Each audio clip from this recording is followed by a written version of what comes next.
एक वक्त था जब तुम किसी के लिए पूरी दुनिया छोड़ देने को तैयार थे, लेकिन वही इंसान तुम्हें छोड़ गया ऐसे जैसे तुम कभी उसके लिए कुछ थे ही नहीं। तुमने वक्त दिया, प्यार दिया, लॉयल्टी दी, और बदले में मिला क्या? इग्नोर, धोखा और वो लाइन, तुम डिजर्व बेटर। सुनने में अच्छा लगता है ना, लेकिन हकीकत ये है उसने तुम्हें इस्तेमाल किया और जब काम खत्म हुआ छोड़ दिया। अब सोचो, क्या वाकई तुम इतने सस्ते थे कि कोई तुम्हें यूं छोड़ दे और तुम्हें उसकी कमी के साथ जीना पड़े? अब बहुत हो चुका। अब बदले की नहीं, बदलाव की आग जलाओ। ऐसा बदलाव जो उसे अंदर से जला दे, ऐसी चमक जो उसकी आंखों को चुभ जाए, ऐसी पर्सनालिटी जो उसकी ईगो को तोड़ दे।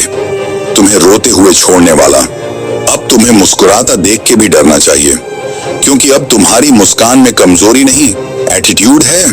अब तुम बदला नहीं लोगे, अब तुम खुद को ऐसा बना दोगे कि वो तड़प कर सोचने पर मजबूर हो जाए, मैंने जिसे छोड़ा था वो आज इतना पावरफुल कैसे बन गया। जिन्होंने तुम्हें तोड़ा, अब वही लोग तुम्हें देखने से डरेंगे। इस वीडियो में तुम सीखोगे कैसे अपनी आदतों को ऐसा शस्त्र बनाओ कि सामने वाला पछताने लगे, कैसे अपनी वैल्यू इतना बढ़ाओ कि लोग तुम्हें खोने से डरें, और कैसे ऐसा एटीट्यूड लाओ जो तुम्हारे एक्स, हेटर्स और कॉम्पिटिटर्स तीनों की नींदें उड़ा दे। तैयार हो? क्योंकि ये सिर्फ एक वीडियो नहीं, ये तुम्हारे अंदर के उस इंसान की वापसी है जिसे कभी किसी ने कमजोर समझकर छोड़ दिया था और अब वो वापस लौटा है सबसे खतरनाक अंदाज में। चैप्टर 1, जब भरोसे का कत्ल होता है वहीं से बदलाव की आग जलती है। सब कुछ देने के बाद भी अगर आप किसी के लिए कुछ नहीं रह गए तो ये आपकी हार नहीं, उसकी सोच की औकात थी।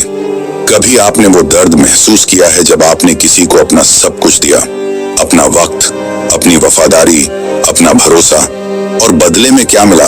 झूठ, धोखा, इस्तेमाल, और फिर एक दिन खामोशी से छोड़ दिया जाना।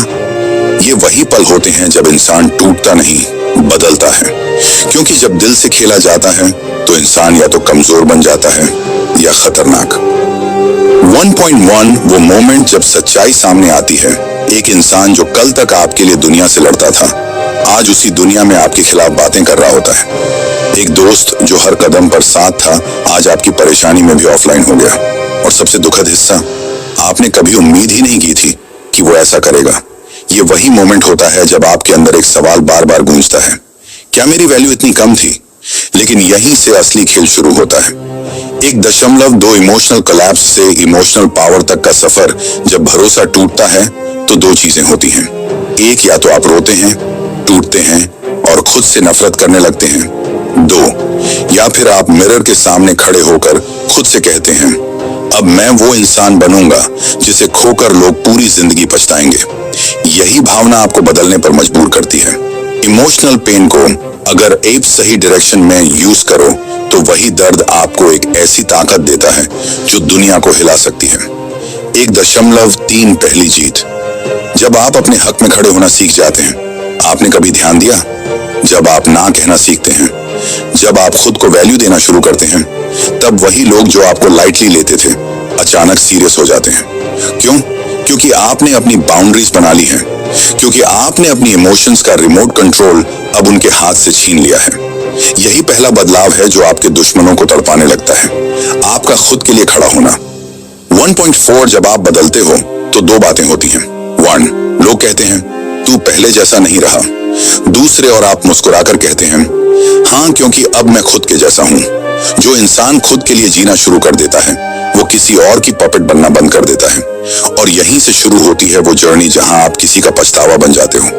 1.5 अपनी वैल्यू खुद तय करो, दूसरों की नजरों से नहीं। सोसाइटी आपको जज करेगी, लोग आपको अंडर एस्टिमेट करेंगे, लेकिन अगर आप खुद की वैल्यू दूसरों के फीडबैक से तय करते हो तो आप हमेशा अपने आप को कम आंकते रहोगे।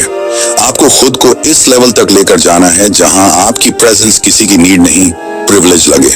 और जब वो प्रिविलेज उनसे छिनती है तब उनके रिग्रेट की आग उन्हें अंदर से जलाने लगती है। 1.6 जब आप जवाब नहीं देते लेकिन तरक्की करते हो, साइलेंट रिवेंज का सबसे बड़ा तरीका है। सक्सेस, जब आप जवाब नहीं देते, सफाई नहीं देते, रोते नहीं, बस अपने काम में लग जाते हो। और एक दिन आपकी सफलता इतनी लाउड होती है कि वो इंसान जो आपको गिरा हुआ समझता था, अब आपकी ऊंचाई देखकर जलता नहीं, जल जाता है। हर वो इंसान जिसने आपको नजरअंदाज किया, हर वो लम्हा जिसमें आपने खुद को टूटा हुआ महसूस किया, यही वो बीज थे जो अब एक ऐसे पेड़ में बदल रहे हैं जिसकी छांव में अब लोग खड़े होना चाहते हैं। लेकिन सवाल ये है, क्या सिर्फ खुद को स्ट्रांग बनाना काफी है, या फिर हमें अपनी साइकोलॉजी को भी इस लेवल पर ले जाना होगा कि हम खुद को इमोशनल ट्रैप्स में फंसने ही ना दें? चैप्टर 2 में जाएंगे डार्क साइकोलॉजी के वो 5 सीक्रेट्स जो आपको किसी का ऑब्सेशन बना सकते हैं बिना कुछ कहे। चैप्टर 2, वो रहस्य जो आपको किसी का पछतावा बना सकते हैं। डार्क साइकोलॉजी के 5 शक्तिशाली रहस्य। बदला लेने की जरूरत नहीं, खुद को उस ऊंचाई पर ले जाओ जहां सामने वाला अपनी गलती खुद से नजरें नहीं मिला पाए। हम सब चाहते हैं कि जिन्होंने हमें तकलीफ दी है वो एक दिन पछताएं, लेकिन अगर आप उन्हें सीधे जवाब देते हो तो आप भी उसी गेम का हिस्सा बन जाते हो। डार्क साइकोलॉजी सिखाती है, उनकी सोच से मत लड़ो, अपनी वैल्यू इतनी ऊंची करो कि वो खुद ही टूट जाए। इस चैप्टर में आप जानेंगे 5 ऐसे मनोवैज्ञानिक नियम जो आपकी पर्सनैलिटी को एक ऐसी फ्रीक्वेंसी पर ले जाते हैं जहां आपकी प्रेजेंस ही किसी के गिल्ट को ट्रिगर कर सकती है। 2.1 स्कार्सिटी प्रिंसिपल, जितना रेयर उतना वैल्यूएबल। जब आप हर समय अवेलेबल रहते हो, जब आप हर बात का जवाब देते हो, तो लोग आपको ग्रांटेड लेना शुरू कर देते हैं। डार्क साइकोलॉजी कहती है, अगर आप चाहते हैं कि कोई आपको मिस करे तो खुद को लिमिटेड बनाओ, अपनी एनर्जी, अटेंशन और प्रेजेंस को सिलेक्टिव बना दो। जब लोग आपको कम देखेंगे तभी आपकी प्रेजेंस को ज्यादा महसूस करेंगे। 2.2 साइलेंट ट्रीटमेंट। जब खामोशी सबसे ऊंचा जवाब बन जाती है, बहुत बार हम ये सोचते हैं कि जवाब देने से बात क्लियर हो जाएगी, पर सच्चाई ये है, आपकी चुप्पी सामने वाले के गिल्ट को एम्पलीफाई करती है। जब कोई इंसान आपको हर्ट करता है और आप साइलेंस में चले जाते हैं, तब वो सोचता है, क्या मैंने कुछ ऐसा कर दिया जो ये अब बात भी नहीं करता? यही साइलेंस उनके अंदर सवाल पैदा करता है जो नींद में भी पीछा करते हैं। 2.3 द पावर ऑफ इंडिफरेंस। जब आप चाह कर भी फर्क नहीं दिखाते, डार्क साइकोलॉजी में इसे कहते हैं इमोशनल डिटैचमेंट बायस। मतलब आपने हर्ट भी किया, फिर भी सामने वाले पर कोई इफेक्ट नहीं पड़ा, तो इंसान खुद को अंदर से खत्म समझने लगता है। जब आप उनके सामने आते हो और एकदम न्यूट्रल बिहेव करते हो, ना कोई चिढ़, ना दर्द, ना परवाह, तब सामने वाला अंदर से पिघलने लगता है। उसे महसूस होता है कि उसने अपनी जगह खो दी है। जब आप चाहकर भी फर्क नहीं दिखाते, तब सामने वाला खुद से डरने लगता है। 2.4 स्टेटस एलिवेशन। जब आपकी लाइफ उनकी इमेजिनेशन से भी ऊपर निकल जाती है। जब आपने उन्हें खोया था तब आप कमजोर थे, लेकिन जब वो आपको खोकर देखते हैं कि आपकी जिंदगी अब पहले से बेहतर हो गई है, वहीं से शुरू होता है उनका असली दर्द। डार्क साइकोलॉजी सिखाती है, अपने लेवल को इतना ऊंचा करो कि जो आपको छोड़कर गया था अब वो कंपैरिजन भी ना कर पाए। जब आपकी लाइफ ग्लो करती है और उनकी रिग्रेट डार्क होता है, तब आपकी कोई बात बोले बिना ही उनकी नींदें उड़ जाती हैं। 2.5 the trigger of what if. उन्हें सोचने दो कि आप आज भी साथ होते तो क्या होता। यह सबसे सटल लेकिन सबसे डीप वेपन है। जब आप अपने नए वर्जन में इतना काम, इंटेलिजेंट एंड कैरिस्मेटिक बन जाते हो कि सामने वाला सोचता है, क्या मैंने गलत इंसान खो दिया? डार्क साइकोलॉजी का यही मकसद है, लोगों को ऐसे सवालों में उलझा देना जिनका जवाब उन्हें सालों तक चैन से न जीने दे। What if I hadn't left? यही सोच उन्हें अंदर से खत्म करती है और आपको अनस्टॉपेबल बनाती है। ये 5 प्रिंसिपल्स उस आग को बाहर नहीं, अंदर जलाते हैं, जहां बदले की जरूरत नहीं होती, क्योंकि पछतावे का जहर खुद ही असर कर जाता है। आप अब उस रास्ते पर हैं जहां आपकी प्रेजेंस किसी की रिग्रेट का कारण बनेगी, ना कि आपकी एक्सप्लेनेशन। चैप्टर 4 जीतने का एटीट्यूड, जो आपको अनस्टॉपेबल बना देता है। हारने का डर नहीं, खुद को खोने का डर सबसे खतरनाक होता है, और जब आप खुद की कीमत समझ लेते हैं, तब दुनिया आपको खोने से डरने लगती है।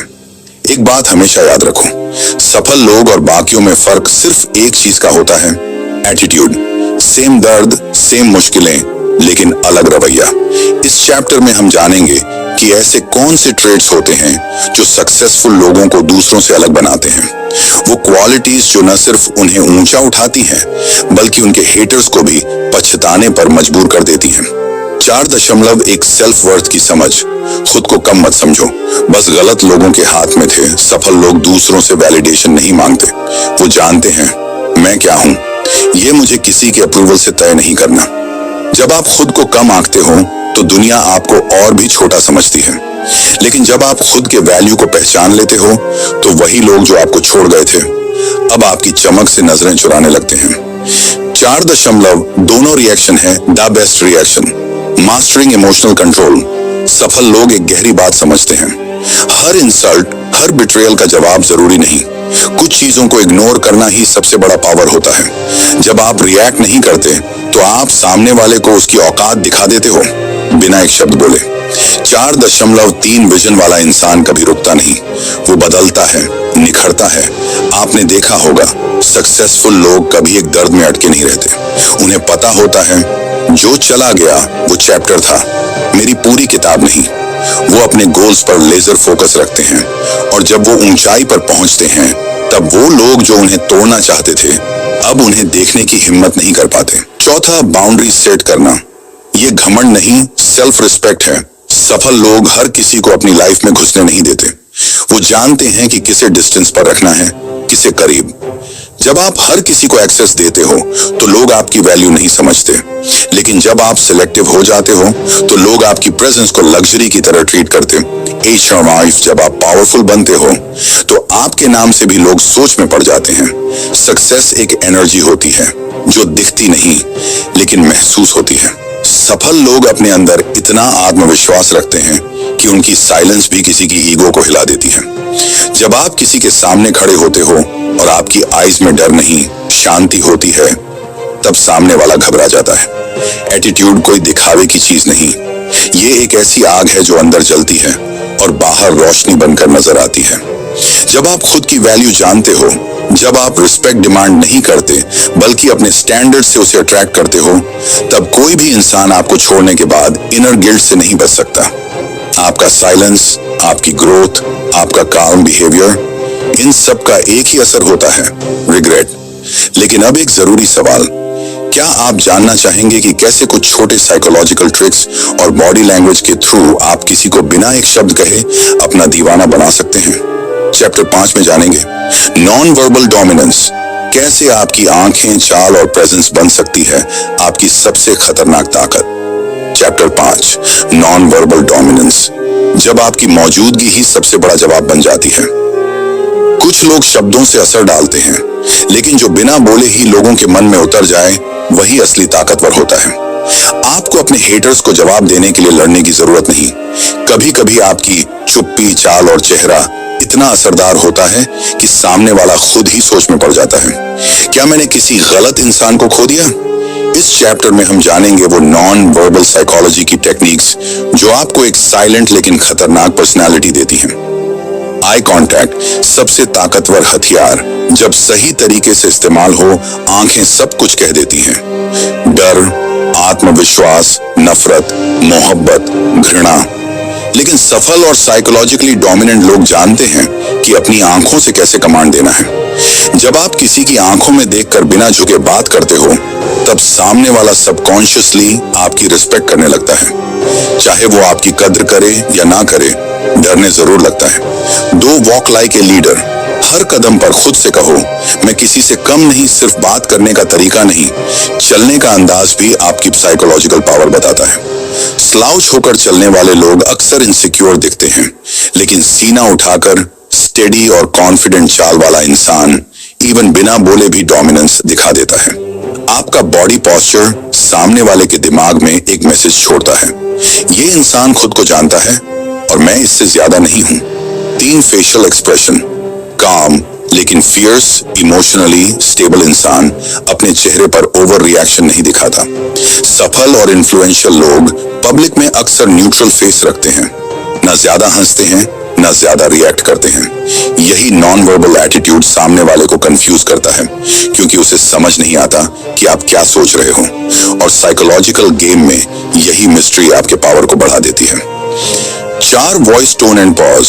जब हर शब्द सोच समझ कर निकले, आपका बोलने का टोन, आपकी आवाज की गहराई और बीच बीच की खामोशी, ये सब नॉन वर्बल सिग्नल्स हैं जो सामने वाले को सबकॉन्शियस लेवल पर इम्पैक्ट करते हैं। जब आप धीमे, गहरे और काम टोन में बोलते हैं तो लोग अटेंटिवली सुनते हैं, लेकिन जब आप हर पॉज के पीछे मीनिंग छोड़ते हैं तो लोग सिर्फ सुनते नहीं, महसूस करते हैं।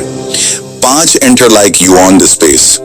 ऑनर से पहले आपकी प्रेजेंस बोलती है। कभी किसी रूम में कोई ऐसा आया जिसे देखकर सब चुप हो गए? वो उसकी लुक्स नहीं, उसकी ऑरा थी। सफल लोग जब किसी जगह पर दाखिल होते हैं तो वो तेजी से या दिखावे से नहीं चलते, बल्कि एक ऐसी एनर्जी के साथ आते हैं जो खुद ब खुद कहती है, मैं यहाँ सबसे अलग हूँ। और यही नॉन वर्बल ऑरा आपके पुराने कनेक्शंस को गहराई से सोचने पर मजबूर कर देता है। मैंने जिसे छोड़ा वो आज सबका सेंटर बन गया है। इस दुनिया में हर इंसान बोलता है, लेकिन कुछ ही लोग महसूस कराए बिना बोले। जब आप बिना शब्दों के अपनी साइकोलॉजी से किसी को इन्फ्लुएंस करने लगते हो, तब आपको किसी को पछताने के लिए कुछ कहने की जरूरत नहीं पड़ती।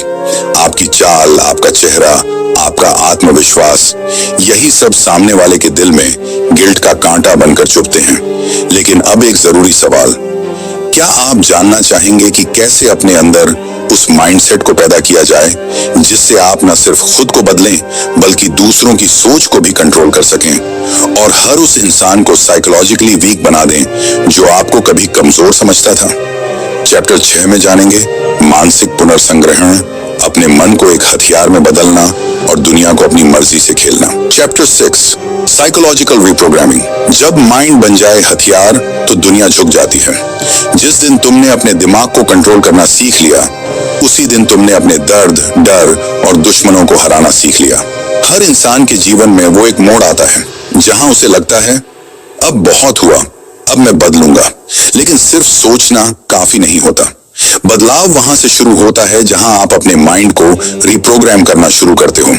उस माइंड को जिसने कभी आपको टूटने दिया था, अब वही आपको ऐसा बना सकता है जिसे कोई तोड़ नहीं पाए। एक अपने माइंड से बात करना सीखो। बाहर की आवाज से पहले अंदर की सुनो। सबसे पहले आपको खुद से एक सवाल करना है, क्या मैं अपने माइंड का मालिक हूं या गुलाम? अधिकतर लोग बाहर के ओपिनियंस, रिजेक्शन और फेलियर के कारण खुद को हारने लगते हैं, पर सफल लोग अपने माइंड को बाहर की आवाजों से नहीं, अपने अंदर के पर्पस से चलाते हैं। हर सुबह उठकर अगर आप खुद से कहते हो, मैं कमजोर नहीं, मैं वो हूं जिसे कोई दोबारा छोड़ने की हिम्मत ना करे, तो आपका दिमाग उसी दिशा में काम करना शुरू कर देता है। टू पेन को प्रोग्राम बनाओ।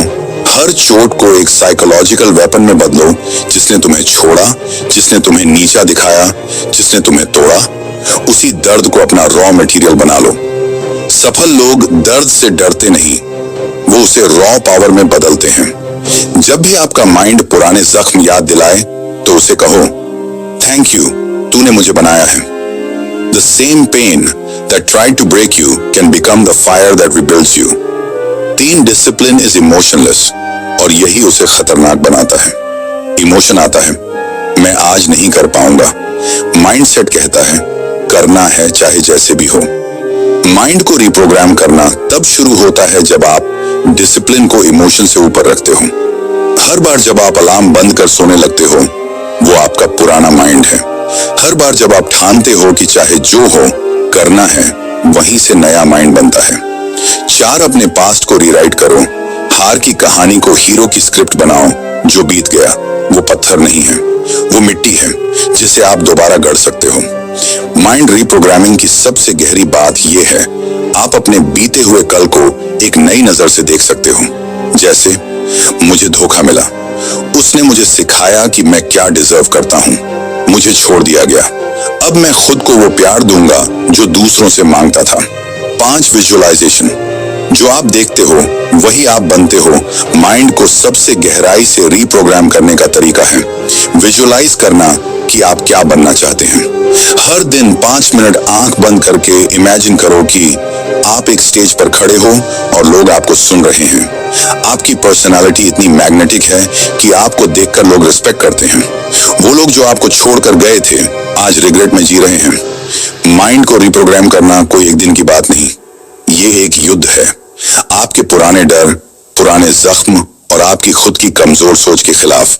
लेकिन जब आप इस युद्ध को जीतते हो तो आप सिर्फ स्ट्रांग नहीं बनते, आप किसी के लिए अनरीचेबल बन जाते हो। अब लोग आपको देखकर नहीं कहेंगे ये वही है जो टूटा था, अब वो कहेंगे ये वही है जिसे मैंने खोया और अब कभी पा नहीं सकता। लेकिन अब एक जरूरी सवाल, क्या आप जानना चाहेंगे कि कैसे अपनी इमोशनल इंटेलिजेंस को इतनी गहराई से डेवलप करें कि सामने वाला आपको नजरअंदाज नहीं कर पाए और खुद आपकी ही तरफ साइकोलॉजिकली खींचता चला आए? चैप्टर 7 में जानेंगे इमोशनल मैग्नेटिज्म, कैसे बने वो इंसान जिसकी मौजूदगी लोगों को मजबूर कर दे पछताने और झुकने पर। चैप्टर 7 भावनात्मक ताकत। जब आपकी भावनात्मक ताकत लोगों को खींचने लगती है, सच्ची ताकत वो नहीं जो सामने वाले को डरा दे, बल्कि वो है जो उसकी सोच को इस कदर छू जाए कि वो आपको खोने का डर कभी भूल ना पाए। इमोशनल मैग्नेटिज्म का मतलब है ऐसी पर्सनैलिटी डेवलप करना जो लोगों की इमोशंस को छू जाए, जो उनकी सोल को फील हो और जिससे दूर होकर उन्हें अफसोस हो।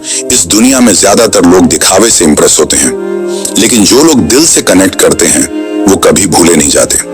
एक इमोशनल इंटेलिजेंस सबसे रेयर और सबसे घातक ताकत जिन लोगों को आप खो चुके हो, जिनसे आप टूटे हो, उनकी सबसे बड़ी गलती थी आपकी भावनाओं को कमजोर समझना। लेकिन इमोशनल इंटेलिजेंस का मतलब ये नहीं कि आप रोते हो, इसका मतलब है आप अपनी फीलिंग्स को समझते हो और दूसरों की भी। जब आप किसी के दिल की बात बिना बोले समझ लेते हो तो वो आपके आगे कमजोर पड़ जाता है, फिर चाहे वो आपका दुश्मन ही क्यों ना। 2 बाउंड्रीज। जब आप अपनी लिमिट्स खुद तय करते हैं, इमोशनली इंटेलिजेंट लोग हर किसी को एक्सेस नहीं देते। उनकी बातें, उनका वक्त, उनका साथ, ये सब इंसान की सोच और रिस्पेक्ट पर डिपेंड करता है। जब आप सेलेक्टिव होते हो, लोगों को आपकी वैल्यू समझ में आने लगती है, और जब आपकी मौजूदगी की लिमिट होती है तो आपकी कमी की अहमियत बढ़ जाती। 3 द पावर ऑफ साइलेंस। खामोशी भी बोलती है। जब दिल मजबूत हो, इमोशनली मैग्नेटिक लोग हर बार रिएक्शन नहीं देते, वो सामने वाले को बोलने और सोचने की पूरी आजादी देते हैं। लेकिन जब वो चुप रहते हैं तो उनकी खामोशी इंसान के अंदर गिल्ट की आग लगा देती है। उनका साइलेंस ये कहता है, मैं रिएक्ट नहीं करूंगा क्योंकि मैं तुम्हारे लेवल से ऊपर हूं। Force show up as healing.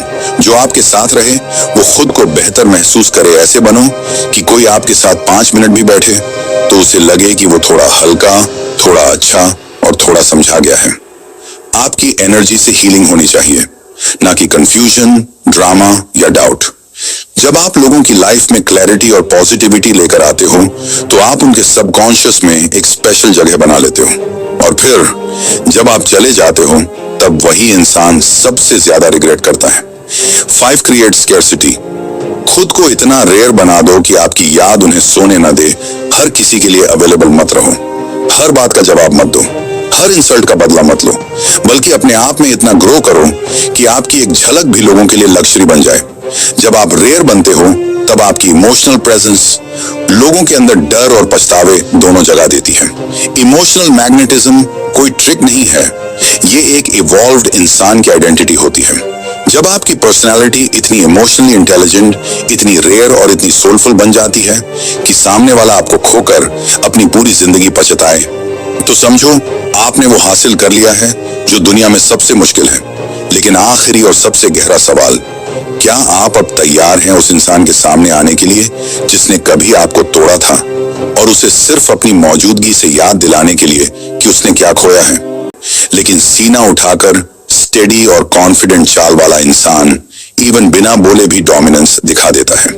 आपका बॉडी पोस्चर सामने वाले के दिमाग में एक मैसेज छोड़ता है, ये इंसान खुद को जानता है और मैं इससे ज्यादा नहीं हूं।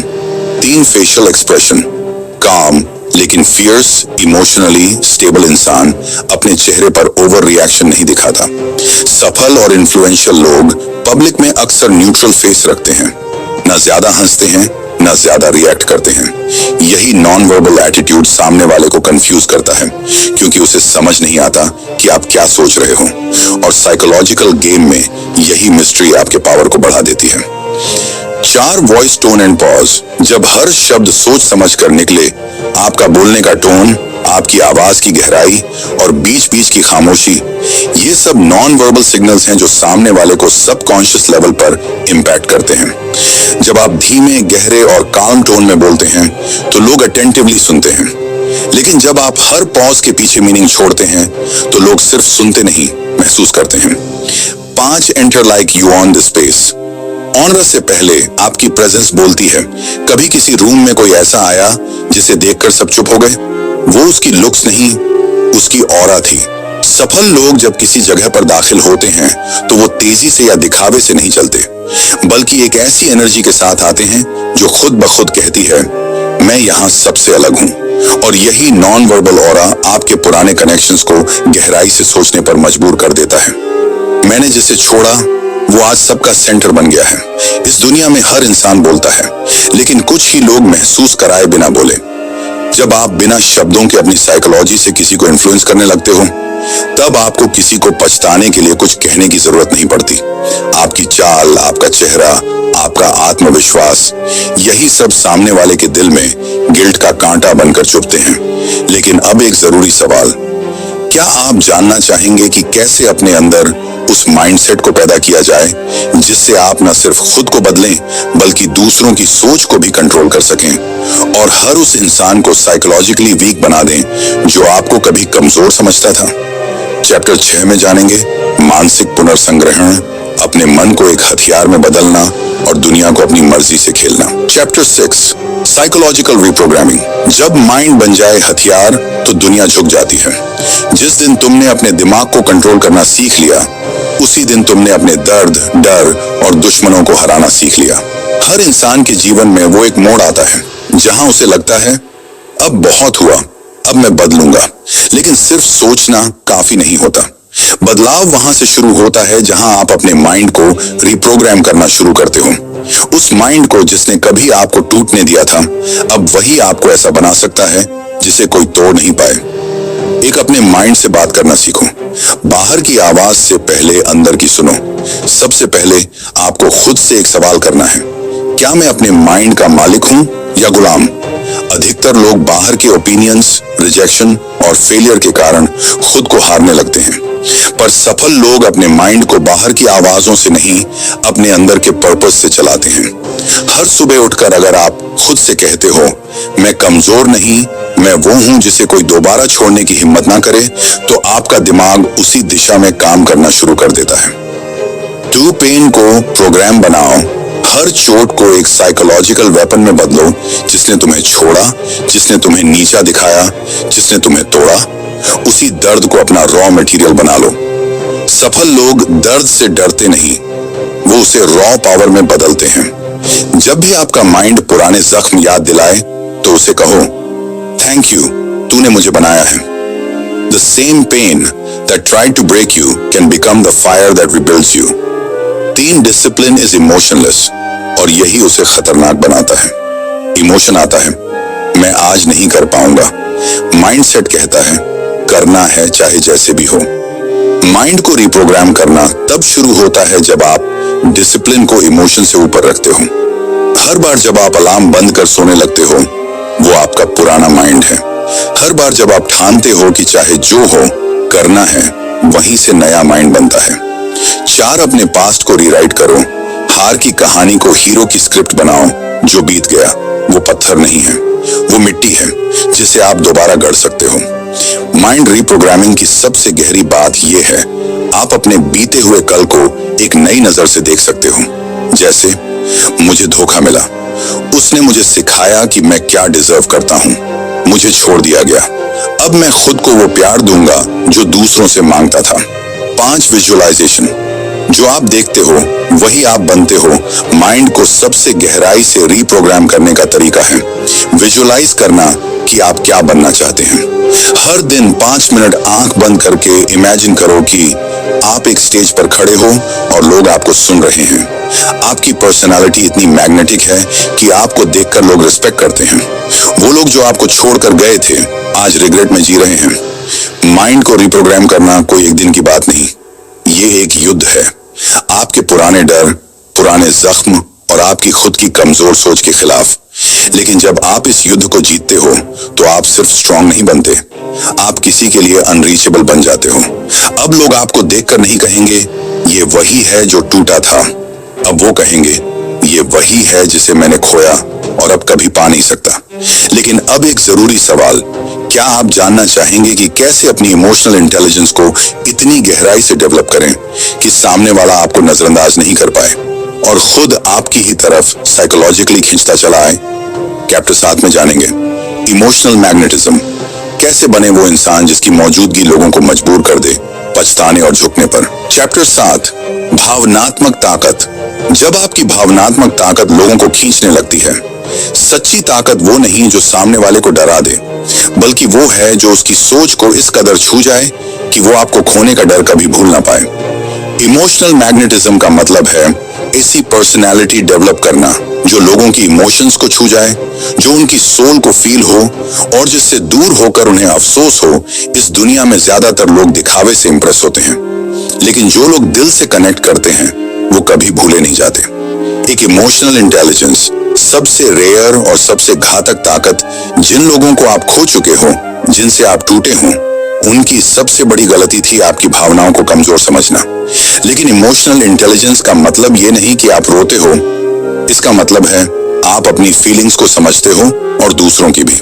जब आप किसी के दिल की बात बिना बोले समझ लेते हो तो वो आपके आगे कमजोर पड़ जाता है, फिर चाहे वो आपका दुश्मन ही क्यों ना।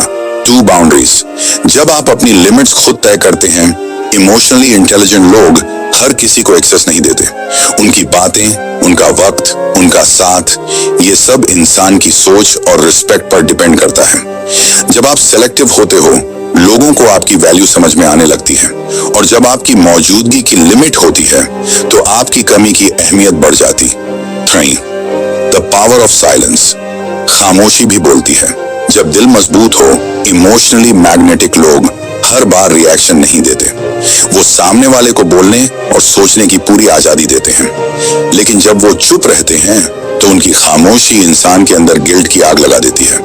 उनका साइलेंस ये कहता है, मैं रिएक्ट नहीं करूंगा क्योंकि मैं तुम्हारे लेवल से ऊपर हूं। Force show up as healing. जो आपके साथ रहे वो खुद को बेहतर महसूस करे। ऐसे बनो कि कोई आपके साथ 5 मिनट भी बैठे तो उसे लगे कि वो थोड़ा हल्का, थोड़ा अच्छा और थोड़ा समझा गया है। आपकी एनर्जी से हीलिंग होनी चाहिए, ना कि कंफ्यूजन, ड्रामा या डाउट। जब आप लोगों की लाइफ में क्लैरिटी और पॉजिटिविटी लेकर आते हो तो आप उनके सबकॉन्शियस में एक स्पेशल जगह बना लेते हो, और फिर जब आप चले जाते हो तब वही इंसान सबसे ज्यादा रिग्रेट करता है। 5 क्रिएट स्कैर्सिटी। खुद को इतना रेयर बना दो कि आपकी याद उन्हें सोने न दे। हर किसी के लिए अवेलेबल मत रहो, हर बात का जवाब मत दो, हर इंसल्ट का बदला मत लो, बल्कि अपने आप में इतना ग्रो करो कि आपकी एक झलक भी लोगों के लिए लग्जरी बन जाए। जब आप रेयर बनते हो तब आपकी इमोशनल प्रेजेंस लोगों के अंदर डर और पछतावे दोनों जगा देती है। इमोशनल मैग्नेटिज्म कोई ट्रिक नहीं है, ये एक इवॉल्व्ड इंसान की आइडेंटिटी होती है। जब आपकी पर्सनालिटी इतनी इमोशनली इंटेलिजेंट, इतनी रेयर और इतनी सोलफुल बन जाती है कि सामने वाला आपको खोकर अपनी पूरी जिंदगी पछताए, तो समझो आपने वो हासिल कर लिया है जो दुनिया में सबसे मुश्किल है। लेकिन आखिरी और सबसे गहरा सवाल, क्या आप अब तैयार हैं उस इंसान के सामने आने के लिए जिसने कभी आपको तोड़ा था, और उसे सिर्फ अपनी मौजूदगी से याद दिलाने के लिए कि उसने क्या खोया है? यहाँ समाप्त होती है 7 डार्क प्सिकोलॉजी टेक्निक्स की ये सीरीज। अब वक्त है आपसे एक सवाल पूछने का। आपने इन 7 चैप्टर्स से क्या सीखा? नीचे कमेंट में जरूर बताइए। आपकी सबसे बड़ी सीख क्या रही?